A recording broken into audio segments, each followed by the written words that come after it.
kisah Nabi Muhammad SAW ketika beliau bahasa lebih tepatnya dalam tanda petik ya, biar nggak bisa disalahin, kayak didiemin lah sama istri-istri beliau, gara-gara istri-istrinya ngambek. Di dalam surat At-Tahrim, surat 66, coba kita buka, surat 66. Ini juga kalau teman-teman baca kisah surat ini tuh luar biasa ya, kita kayak baca novel atau kayak nonton film, keren banget. Saya memang senang banget dengan sirah Nabi dan para anbiya, dan terutama kalau sirah ini berbentuk storytelling, bukan data sejarah ya, karena membaca data sejarah itu emang agak-agak liar sih. Tapi kalau storytelling kan kita adegan ya, wah seru ya, itu lebih keren daripada Disney, Marvel, Endgame, satu apalah. Lebih seru baca sirah kalau kita paham. Ceritanya kan waktu itu Nabi itu punya kebiasaan, kalau habis asar sampai maghrib, Nabi ngapain pertanyaannya? Apa sih yang dilakuin Nabi antara asar dengan maghrib? Ternyata kebiasaan Nabi di hari Jumat di hari-hari biasa antara asar dengan maghrib itu adalah keliling ke rumah-rumah istrinya. Antara asar dengan maghrib itu waktu family time lah, keliling antara rumah-rumah istrinya. Kalau nggak habis dalam satu hari, besok dilanjutin. Nah hari itu Nabi datang ke rumah Maria yang dari Mesir itu, istri beliau yang dari Mesir, Maria Kiptiyah, dan lama di rumah Maria. Nggak pindah-pindah gitu. Sementara Hafsah sama Aisyah udah nungguin Nabi di rumahnya Aisyah berdua. Karena emang Hafsah sama Aisyah ini kan ngegeng banget ya berdua ya. Kayak soulmate banget lah, walaupun sama-sama istri Nabi, tapi mereka kayak fair, berdua tuh nggak ada masalah. Kalau yang dengan yang lain mereka cemburu. Nungguin di rumah Aisyah. Hafsah, Nabi di rumah siapa sih sekarang? Kata Hafsah, di rumah Maria. Kok lama banget sih di rumah Maria, dikasih makan apa sih? Gak tahu tuh, dari tadi kita tungguin gak datang-datang. Kan sesama cewek nih ngobrol. Lama gak datang-datang, menjelang maghrib Nabi baru datang. Aisyah udah agak bete nih, lama banget sih giliran di Maria aja datang lama, di rumah saya lama gak datang-datang. Begitu Nabi datang, tuh Nabi datang. Diam aja Aisyah sama Hafsah. Assalamualaikum. Waalaikumsalam. Kayak ngambek gitu kan. Kata Nabi, Aisyah kenapa? Hafsah kalian kenapa? Kata Aisyah, ya iyalah sedih, kok di rumah Maria lama banget dikasih makan apa sih, enak ya? Kata Aisyah. Enggak makan apa-apa, cuma minum madu. Oh kata Hafsah, pantesan kok bau mulutnya gak enak, pasti madunya gak benar tuh di sana tuh. Iya gak benar, jangan minum madu lagi, kata Aisyah. Kata Nabi, ya udah mulai sekarang saya gak akan minum madu lagi. Demi apa? Menyenangkan hati Aisyah. Aisyah langsung yes, Nabi gak akan minum madu lagi demi saya. Berarti saya kan istimewa banget. Kenapa bisa istimewa? Karena aslinya Nabi itu hobi banget minum madu. Kayak saya mungkin senang minum kopi. Tapi demi istri, mulai sekarang saya gak akan ngopi lagi. Kan istri saya ngerasa, wah demi aku tuh dia gak mau ngopi lagi. Kan keren kan? Akhirnya Aisyah ngomong ke istri-istri yang lain. Kalian tahu gak? Kata Aisyah. Kayak ngomong di grup gitu kan? Tapi grupnya bukan grup WhatsApp, grup mereka gitu. Kalian tahu gak? Nabi sekarang gak akan minum madu lagi loh. Kenapa? Karena aku. Wah keren ya Aisyah, istimewa banget ya. Sampai Nabi rela gak minum madu. Padahal madu itu baik, Nabi senang juga demi Aisyah. Ya demi aku gitu. Akhirnya Aisyah bahagia. Allah gak ridho. Begitu Nabi ngomong kayak gitu, Allah turunkan ayat pertama surat At-Tahrim. Ya ayuhan Nabi. Jibril langsung turun, ya Rasulullah ada pesan. Ada pesan tuh dari Allah. Kata Rasulullah, pesan apa Jibril? Nih, ya ayuhan Nabi. Lima tuharrimu ma ahallallahu lak tabtaghi mardhata azwajik. Kenapa engkau mengharamkan apa yang Allah sudah halalkan bagimu? Hanya pengen menyenangkan hati istrimu, wahai Rasul? Astagfirullah, salah ngomong saya.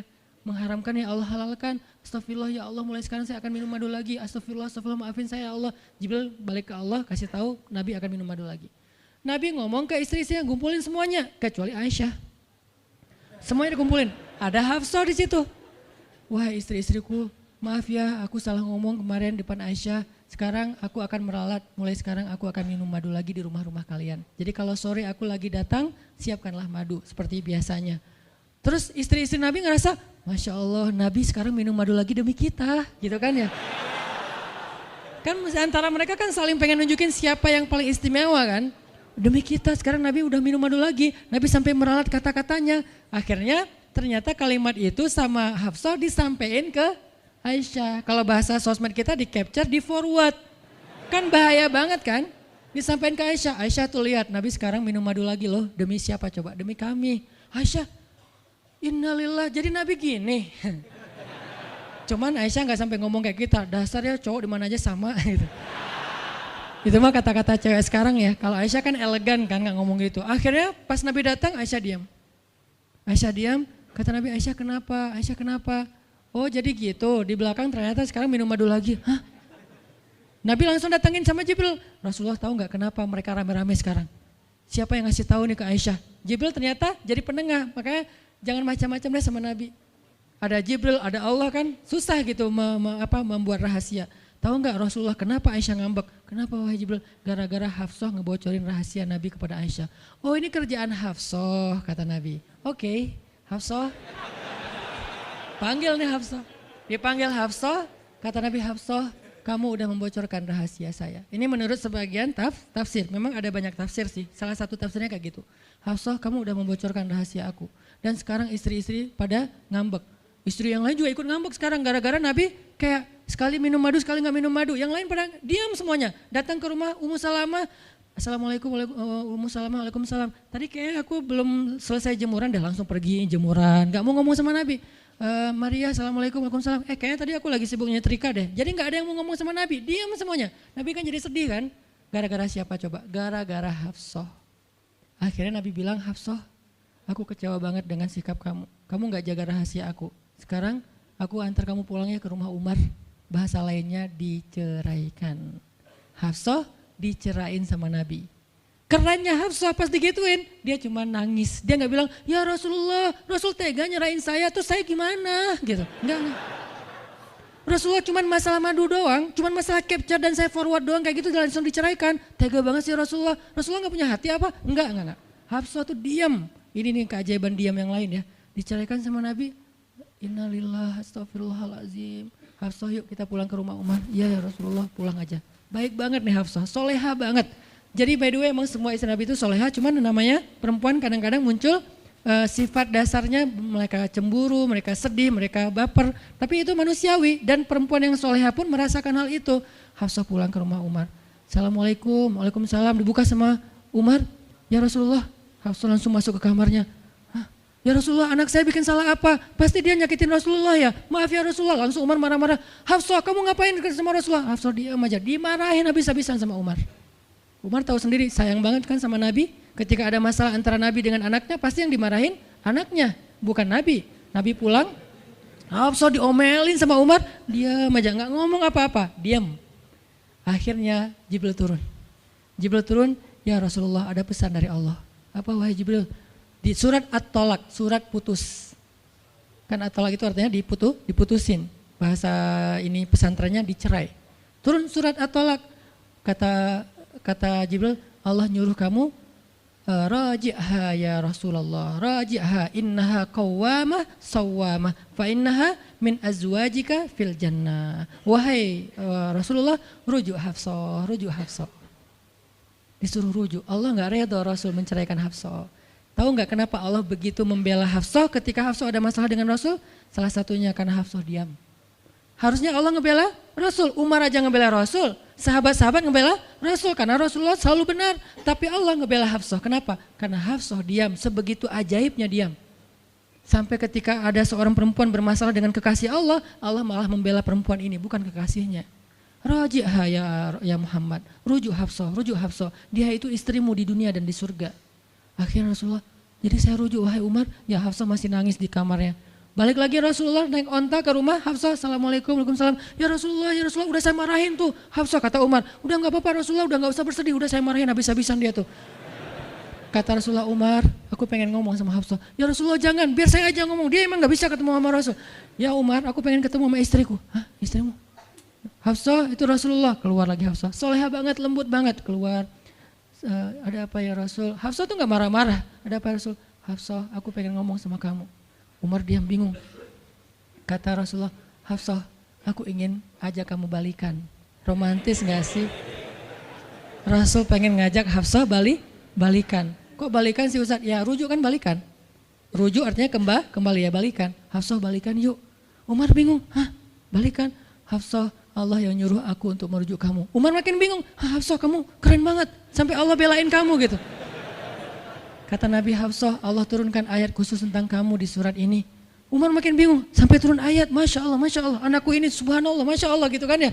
Akhirnya, ya Rasulullah, Allah sampai turunkan ayat tentang masalah ini. Alhamdulillah, Hafsah sujud syukur, Hafsah nangis, Hafsah langsung meluk Rasul. Umar, aduh gimana nih? Udah beres gitu, Hafsah dibawa pulang sama Rasul, boncengan berdua. Hafsah boncengan sama Rasul. Naiklah mereka, mobil mereka yang bermerek onta itu.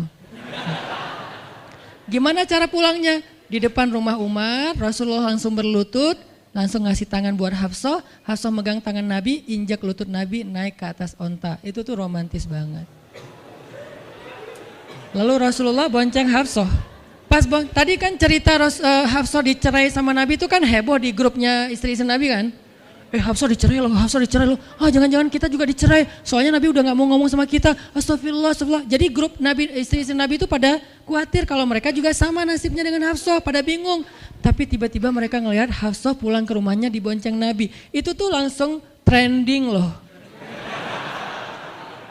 Istri-istri Nabi, tahu nggak tuh Hafsah dirujuk sama Nabi sampai turun ayat di surat At-Talaq. Oh gitu. Wah Hafsah keren banget ya. Wah istri-istri Nabi pada cemburu pada Hafsah. Diturunkan Hafsah, yang lain pada ngintip Hafsah. Sampai masuk ke rumahnya, Nabi beres di rumah Hafsah, keluar masuk ke masjid, diam aja di masjid. Istri yang lain Nabi nggak mau ngomong. Aisyah, Ummu Salamah, Saudah, Maria, Sofia, siapa lagi? Yang Zainab bintu Jahsy, semuanya Nabi diamin, nggak mau diajak ngomong. Datang satu-satu, ya Rasulullah mau dibuatin minum apa? Astagfirullah, subhanallah. Datang lagi Aisyah, Rasulullah capek, subhanallah.